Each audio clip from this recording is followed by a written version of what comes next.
Mild content warnings for domestic violence, mental illness, dementia, and radical dads just being bros. Above the skies of the Orb Vallis, two stars clash as they destroy the world around them.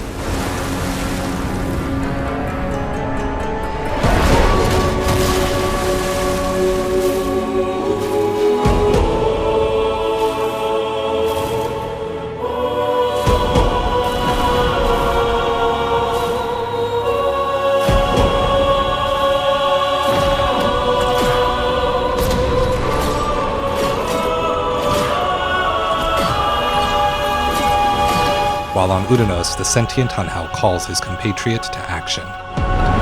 Shadow. Father. Protector.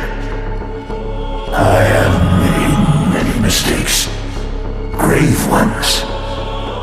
But they may yet be reforged into lessons. Go to Venus. It's Vallis. A new and terrible education awaits. The Stalker confronts these clashing warframes. As he had done many times before his new life as a father, he seeks to subdue the harms of rampaging children, only to be caught in the middle of their roughhousing. But this time, the children are all grown up.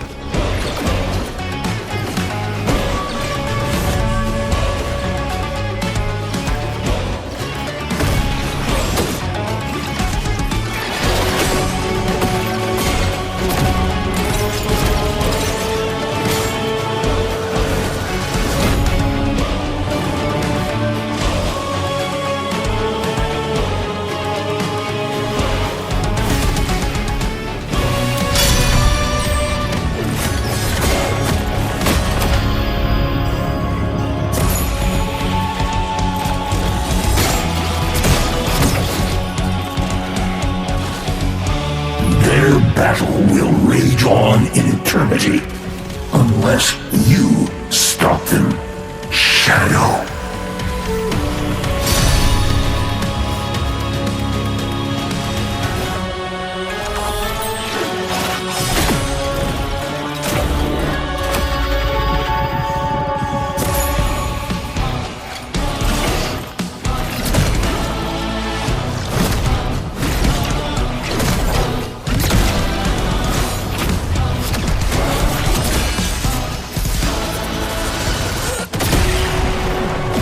By intuition, Soren understands that these are his children.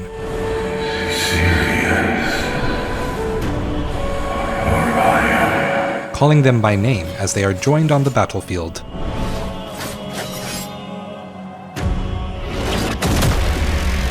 By their spouses. This is what we traveled back for? This write-off is your father? Very well. Let us show him what a mistake it was to choose Sirius. Sirius, retreat, recover. There can be no victory today. Our future must survive. Your father will follow the righteous path eventually. Even if he chose the other. Even if he chose Orion. How indeed? How can we both be here? Do you not recognize your own son, Sirius? He is wounded in body and soul. We are locked in eternal conflict by a force we can feel but not see, slaughtering each other over and over. We finally found you, alive. We retreat now and hide. Find us. How? Does it matter? We're here. Orion, Daddy doesn't recognize you.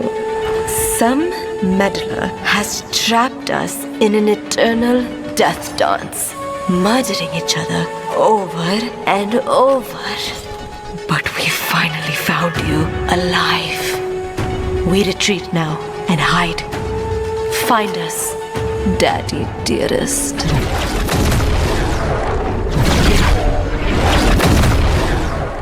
Having finally reached their destination, they jeer at their father-in-law. Vina mocks the simplicity, the lack of strength possessed by this older model, too weak to have even been called a warframe. She details the horrors of the violence they've endured at the hand of some cruel master. Ryoku lectures us for the short-sightedness of our choice. He too echoes our confusion, alluded to their conflict across time being manufactured by the indifference, though without the context to know what the indifference is. Returning to Hunhow, who explains what is happening. You sense it, Shadow. They are both your son. Even though you hold Sirius here, in another place, Orion was held by you also. And now, they come for you from beyond this time.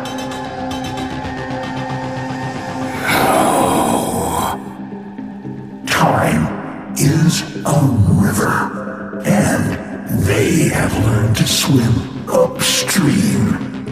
They're from a doomed future where one always wins, yet now they've found you. We must stop their war, but you cannot do this alone. Too much is unknown. Too many forces are raised against you. You must seek help. Not them. Not again. Calm, Shadow. This time, I agree. The dreamers can never know. Naka can never know. She must always believe in a future. Using the metaphor of a river, a poetic image used in Buddhist philosophy to explain how time in our world is transient but momentary. The past and future do not exist, just as a river is one river regardless of its start, middle, and end. In the origin system, however, the metaphor works differently. Eternalism states that past, present, and future are all currently extant. That changes within the timeline don't disrupt the chain of causality, nor does it destabilize the universe. But the voice in the void has done something drastic and destructive. From the simple 50-50 chance of which name Soren chose for his child, the indifference has conceptually embodied the other timeline and forced them to overlap. Each comes from a doomed future, as Hunhow describes it, which could refer to the future simply being very bad when they're from, but things are pretty bad in the origin system now. I have a different interpretation. As each version of the child clashes with the other, the paradox annihilates the future and sends them backwards, back to where it all began, when Soren made the choice. A subtle yet important possibility for the resolution of the Void War. If the future has been annihilated on the eternal timeline of the universe, then causality is back on the table. Our actions, now, have consequences. While the Stalker is filled with old man rage, Hunhow here is strategizing. He purposefully wants to keep the Tenno and the Lotus in the dark about the events to come, so as to not sully their decision-making, so as to keep them believing in a future that can be saved. Stalker still heads to the chosen operator's ship, but this time it is to meet someone else.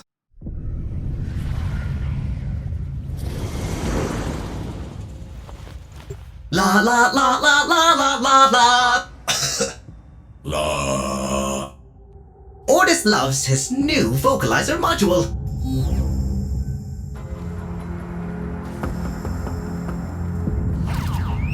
At last, a quiet night on the orbiter. Not even so much as a flickering sensor. What is that curious silence? Ordis believes it is the sound of peace.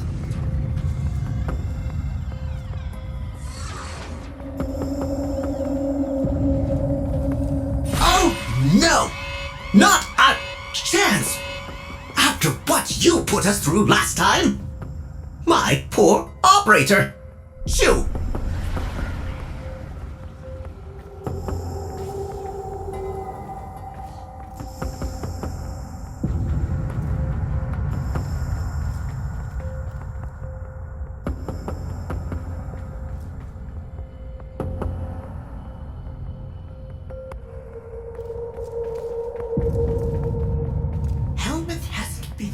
Since the drifter climbed into its mouth. And an aside for what Ordis just said, Now, I know what some of you were thinking there, but remember that the Drifter went to 1999 by time traveling through the Helminth. The portals happen to be in its mouth structure, same way Marie, Leon, and Roth did. Anyways, just setting the record straight, this is an allusion to time travel and nothing else. Again? Really?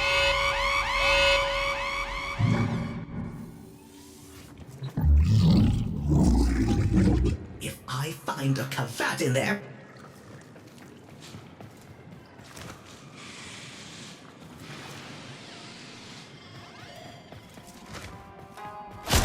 Excalibur Umbra, orphaned father of Isa Dax, who found a new home with the Tenno after taking his revenge on Executor Ballas. As a free warframe, he spends most his days occasionally visiting the chosen operator and practicing his Shazin. Intruder! Intruder! Stalker is... Wait. Umbra? Umbra? Umbra, Ordis will... must go with you. You cannot betray the operator like this. I will not allow... Oh. Understood. Well, Ordis will just keep the operator distracted while you are gone. But do not expect a rescue.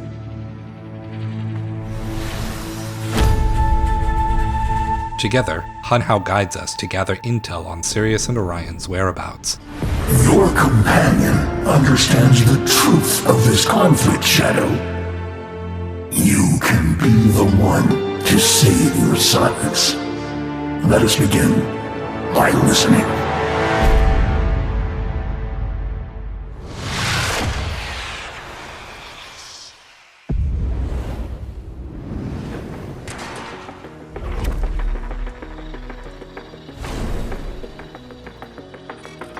The Corpus know much. Surely they have detected this anomaly in the orb Valis. Intercept their data to locate both Sirius and Orion. While we steal it, Hunhow explains the plan in full. I know you are at war with yourself, Shadow. Your choice of a name was simple, from your beating heart. But the Void, our enemy, nursed and nurtured the unchosen name, forging a rival path, a second son. There is room in your heart for both.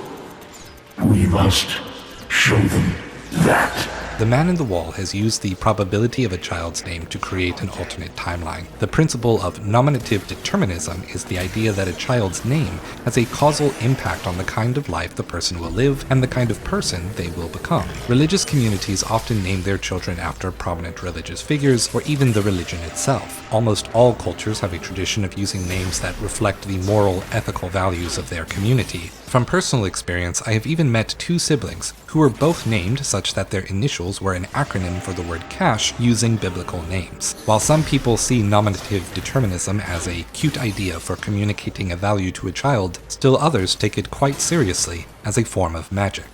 These ships, the alloys are dated 20 years from now. Truly a doomed future.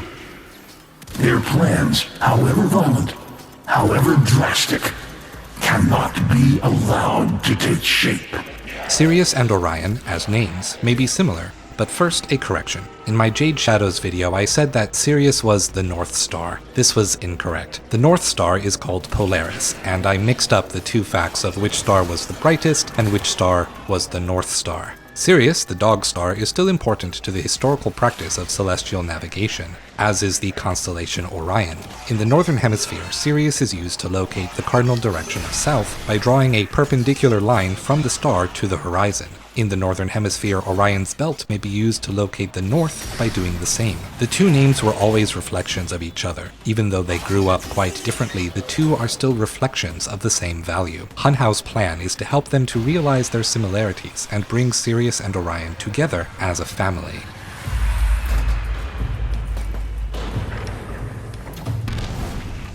Back home, we check on our son.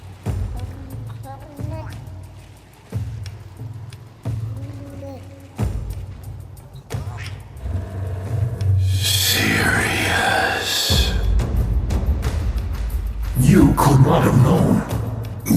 dilemma is a fell comedy to the dweller in the void. I almost hear them laughing now.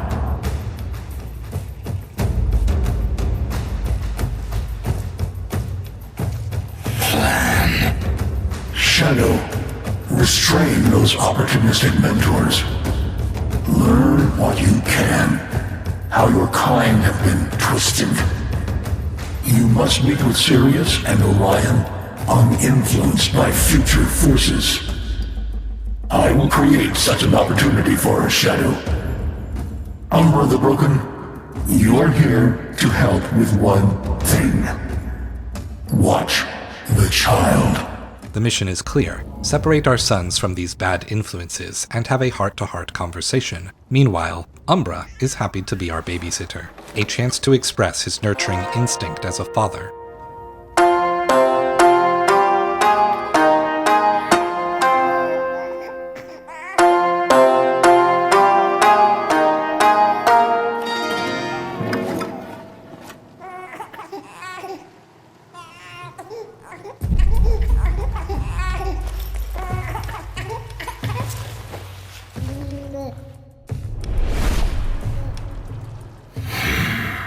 With Umbra agreeing to be our babysitter, Stalker prepares for a night on the town.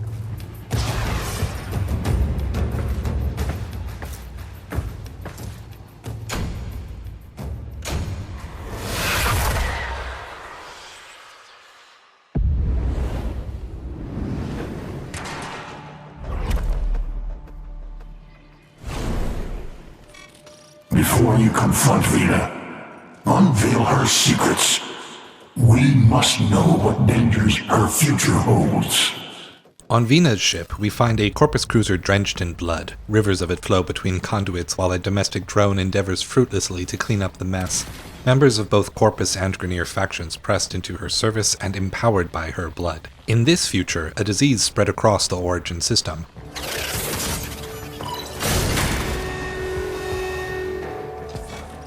Whispers from the future we must never allow to pass. Whispers of a Cephalon Parvos. A plague. Parvos Granum glassing himself, becoming an immortal, unchanging Cephalon to maintain his authoritarian control over the Corpus even in death. Starved of resources, Vina's crew are pirates. Having defaced the statue of Parvos, they pillage. They survive by consuming the blood of their enemies.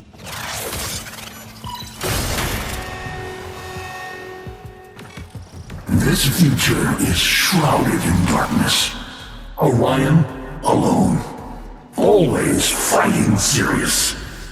This witch, his partner.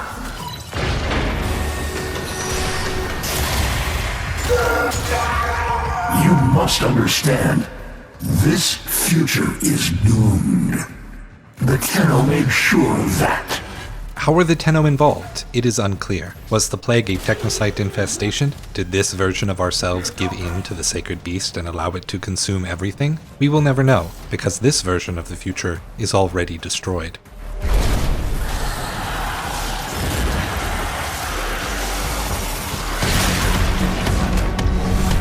What? Oh, a fight? Do you not approve of your future daughter-in-law? Shadow, you must only restrain this witch. Orion will come for you. This is inevitable.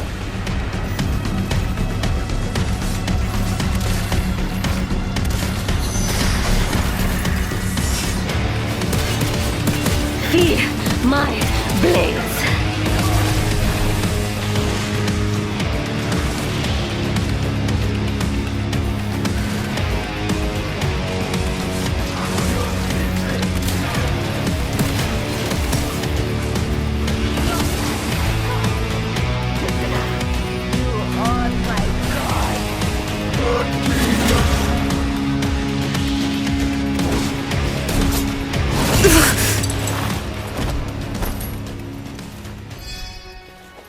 With Vina captured, Orion is sure to come to us.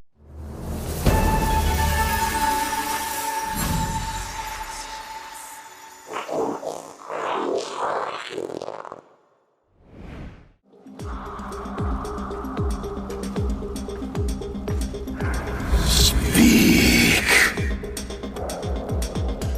The witch is subdued. Orion is hunting the path here. Go once more. Adjust your weaponry if you see fit.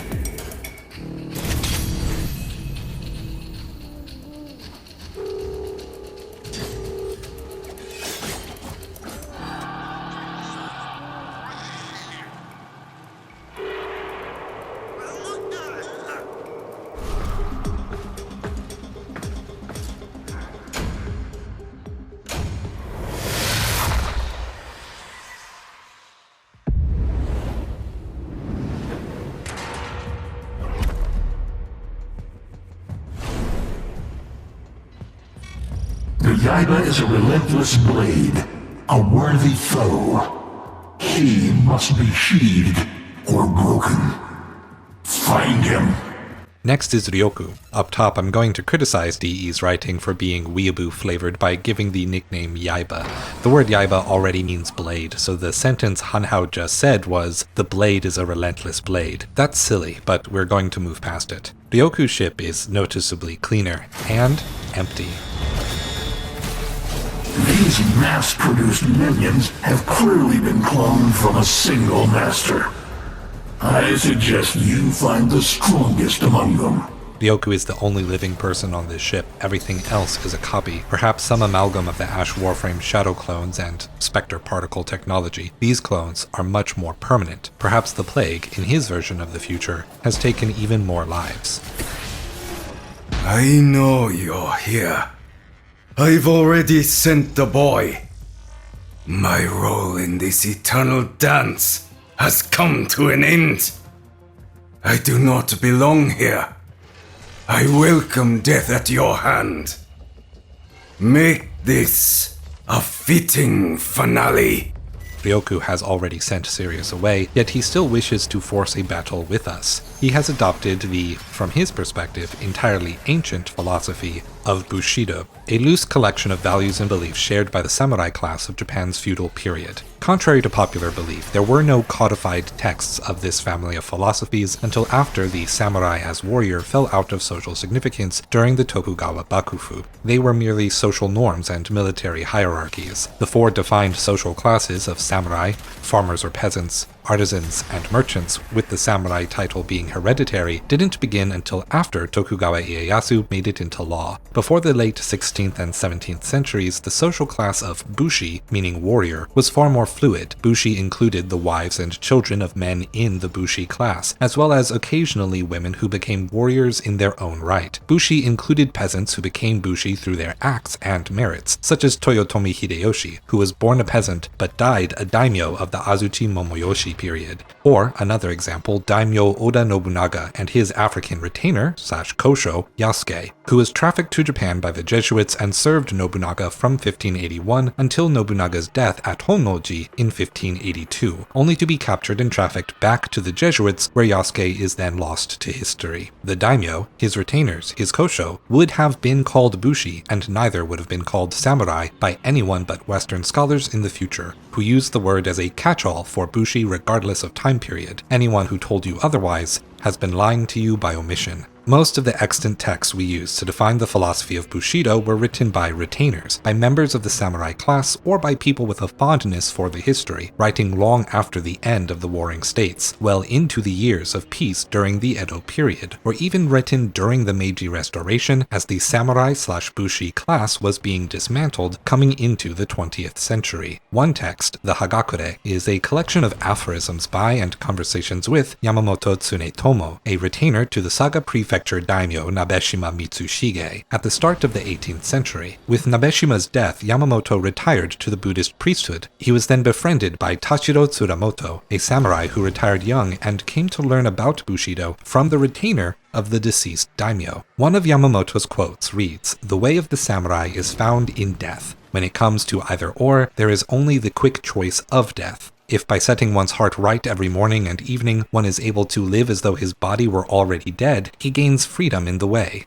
But is our Ryoku's Bushido an honest expression of the philosophy? Has he set his heart to death so that he may know freedom? Or is he merely lonely, disillusioned with his future and waiting for the end?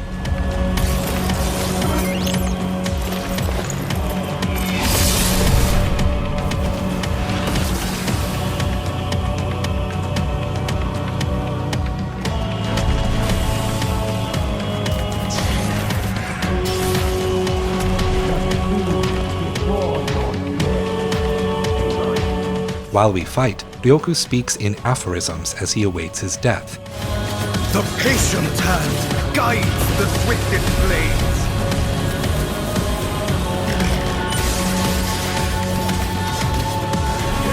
You're alive like a whisper, not a shout. And we deny him the opportunity.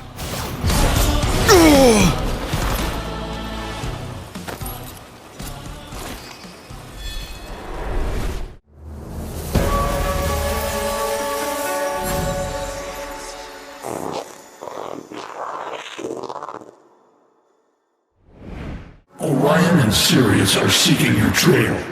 They sense us. Conflict is imminent. Before they arrive, travel to Uranus Proxima above me here. For there is something I must be certain of. Some way to stop this foul mockery of family that has led to us.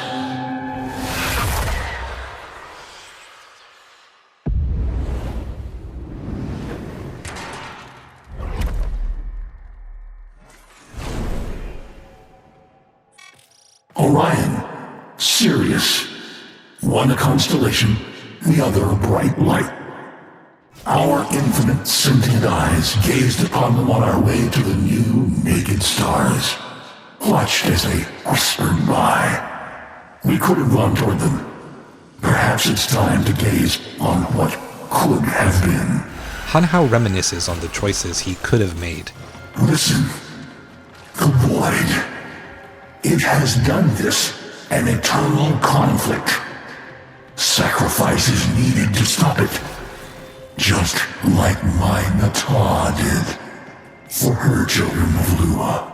Did the sentients have to follow the plan of the Orokin? Other nearby stars were within their reach. They could have abandoned the Orokin, but they did not. Hunhow now seeks to create a new possibility. As we progress through the broken Orokin tower in the Uranus Proxima, the Murmur try to block us. Porpoise have abandoned their research equipment. The veil between dust and void is thin here.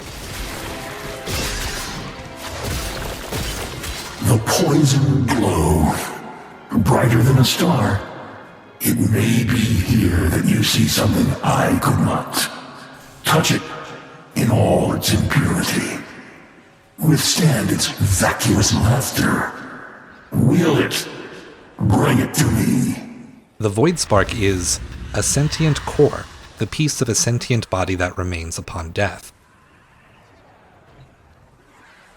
We take it.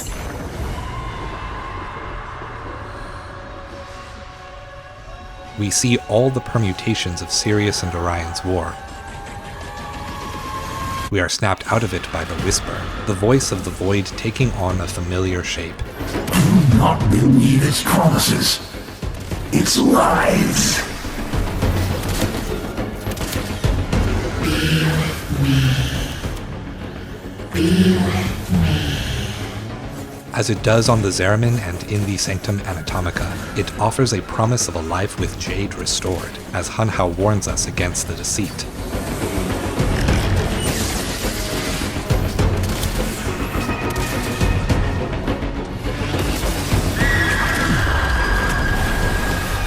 Shadow, bring the Void Spark. Hurry! The adult sons hasten toward the infant, and even Umbra cannot hold them for long. I've taken a terrible risk, but we need them together. We succeed and deliver the Void Spark just before it is too late.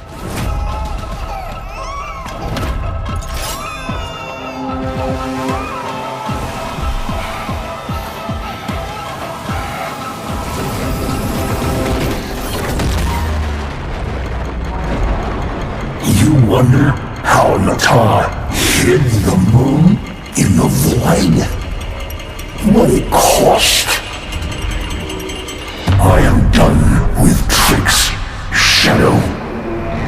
We're all here now. Sons of Shadow, hear me. I am Hunhow, the great and terrible, sentient destroyer of worlds. This day, I spurn my legacy. I repudiate destruction. I failed my people.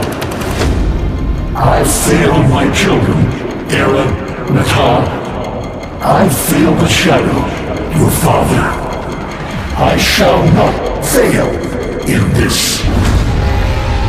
I, who once severed worlds, now offer what I never had. Peace. To you, void jester who watches our grief, I give my past, myself, in bargain to sever the eternal battle you began.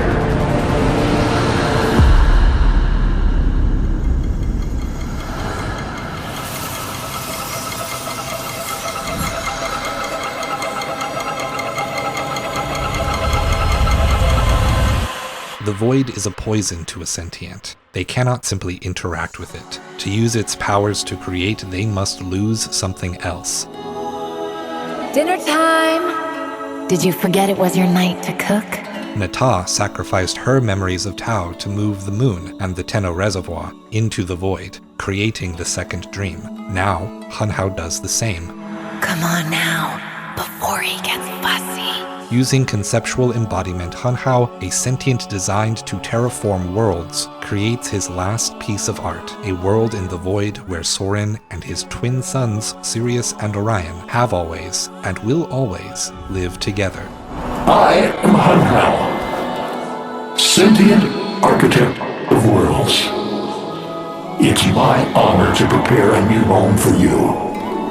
I shall be happy to see you populate it. The memories of another Jade who never became a warframe fill the air. Soren prepares a meal for his children, guided by his wife's dreams for the future.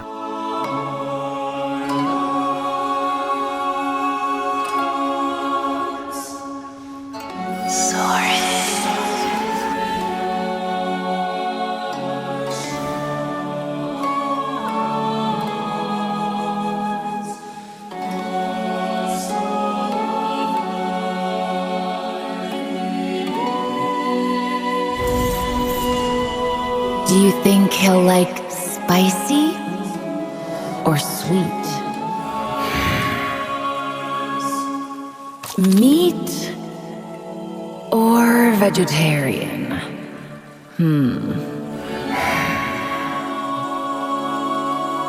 Your little Orion might only want vegetables, like Dad.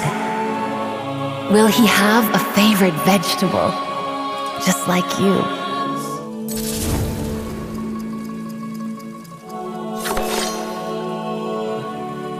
Sweet or spicy?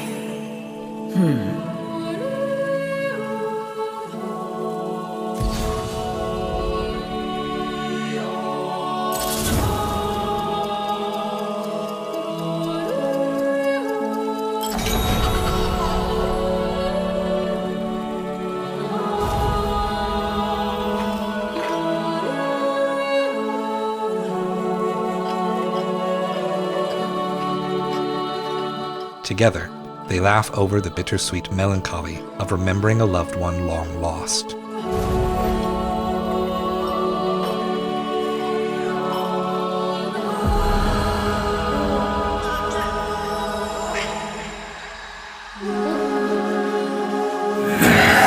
Your mother was the better cook.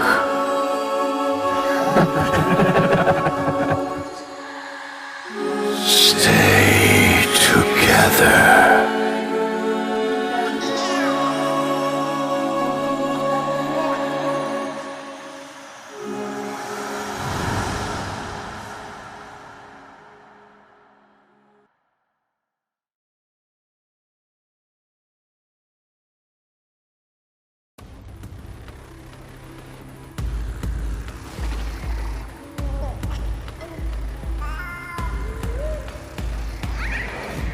Elsewhere, Hunhow sent one last message to the Tenno. Tenno, I have prepared this missive to arrive after I have done what I must now do with the poison we all danced with, the void. Did you hear laughter? Do you feel lighter? My efforts may fail.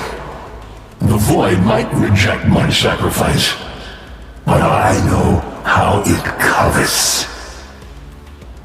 It will want everything I was, and in turn, I will collapse its frayed mockery.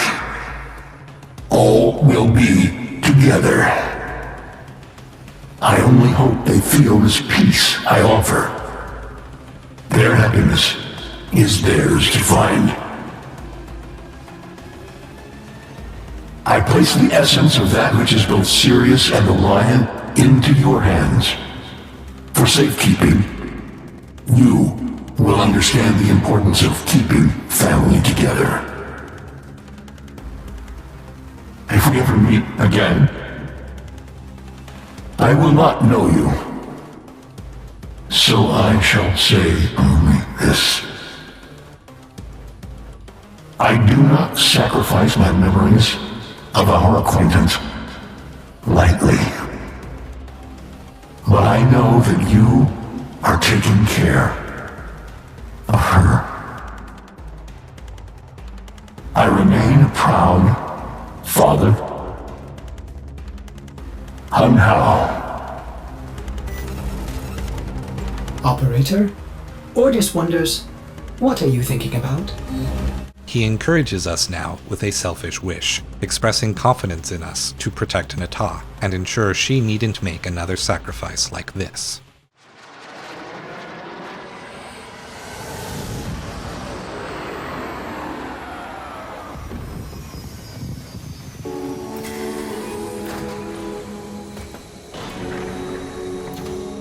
Meaning the word bridge, Pontus Tower is the world that connects Sirius and Orion together. We are not friends. Within it, Hunhow remains, only now he is changed. While most of his memories are gone, his body remains. Flashes of recognition are interlaced with confusion for the past. After what was a beautiful end gifted to us by Hunhow, the Tenno must now come to accept that grandfather, in his nearly immortal body, now suffers with dementia. Through his fractured relationship with time, we can come to understand more about the history of Tau and what led us to the Old War. Little Maker, do not let me lose myself. I am Hunhow. I know not who you are, small one. How bright the stars are. They remind me of someone. She sang to me, I think. Long ago. I am Hunhow. Please. I do not want to forget. Within Hunhow's dialogue here is a wealth of information, but only for the Tenno, who has made a careful study of the game's story and the universe's lore. It is difficult to parse, in isolation, which voice lines refer to similar points in time. Thanks to the good people working at the Warframe Wiki, who archive all these texts for the community, I can try my hand at bringing some organization to the words. You are not my maker. Why do you pester me? Is Parental with you? I have grown so large. Hunhow was one of the first sentients. He knew Parental, the inventor of the sentients, personally. As such, he was made a leader among the sentients before their trip to Tau. Do you bring news of my children? Are we departing soon? The Tau Project will be the salvation of Orokin society. Onward high! Take courage, little Hivekin. Our journey may be long, but we go to claim a home. Do you see, Ken? The twin suns burning bright. Not far. Not very far now. On the way to the Tau system, Hunhow took pride in guiding the other sentients toward fulfilling the plan, encouraging them as a parent would console a child on a long car ride. Yet once they arrived in Tao, his little sentience began to outgrow him. Their new sense of self and their new purpose shifted the ground beneath his metaphorical feet. Your sacrifice is essential. Once you were part of the hive, now you shall be part of the rail. My own hive, my own bone and blood scoured from me. Why have the beasts not assembled? I wish to address them. They have been seduced from me. Seduced by the blooms. Let us not speak of war. Not when other paths are open. My children are deaf to my words. My hive is split and dispersed. Let me die. You are no sentient. How are you here on Tao with me?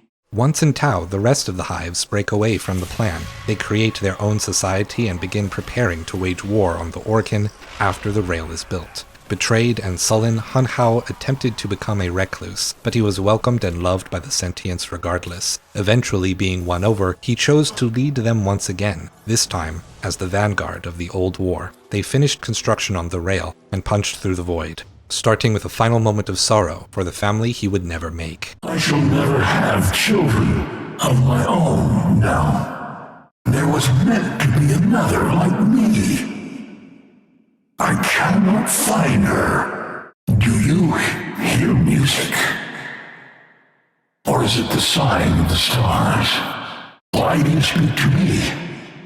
Can you not see that I am dead? Do not test me, Oregon.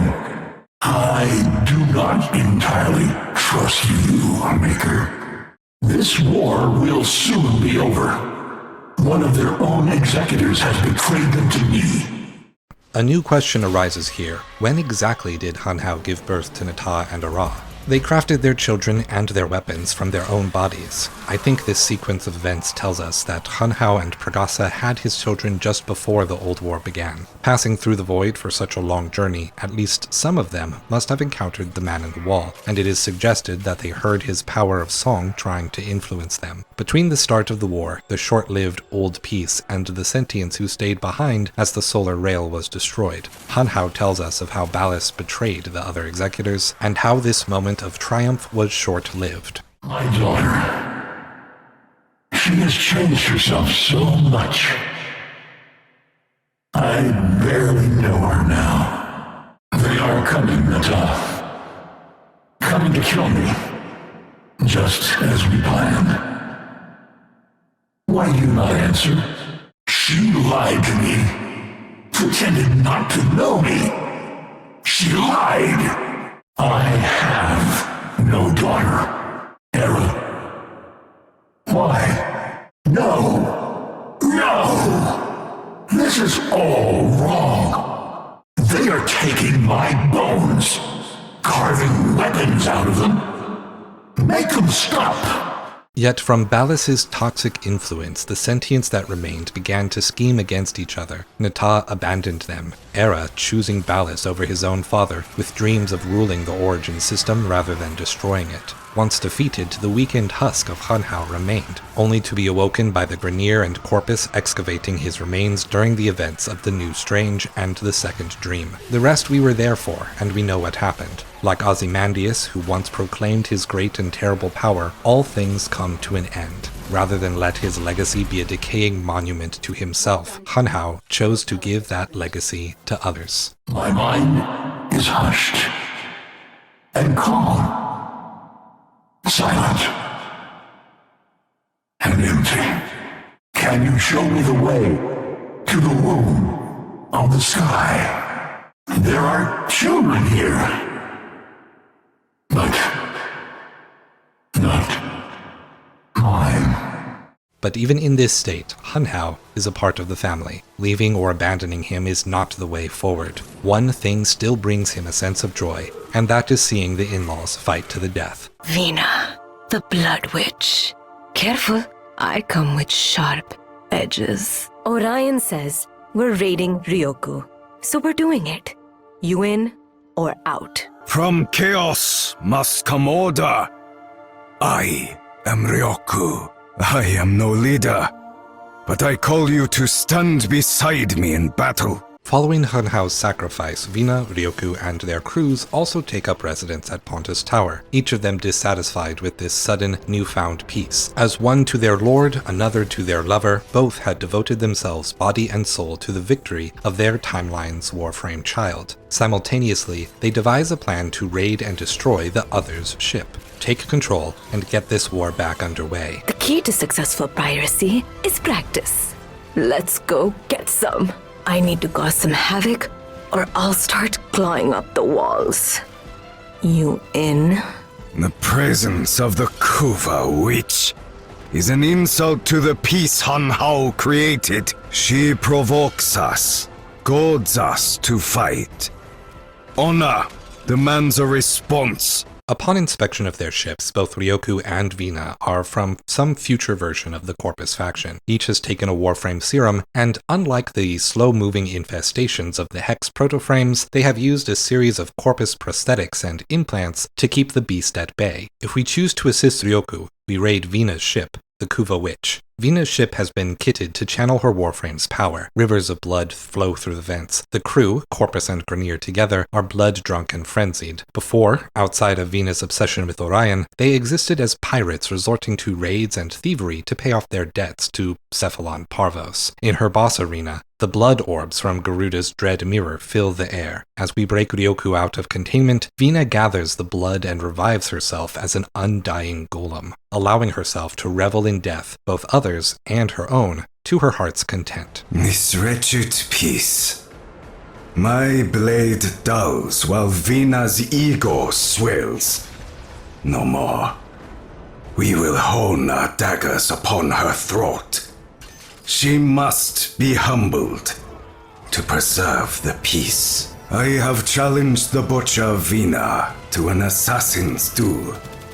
Take her to the brink of oblivion. She must know I am her better. Ryoku, you are so predictable. Oh, come in. I was expecting you. It was a trap!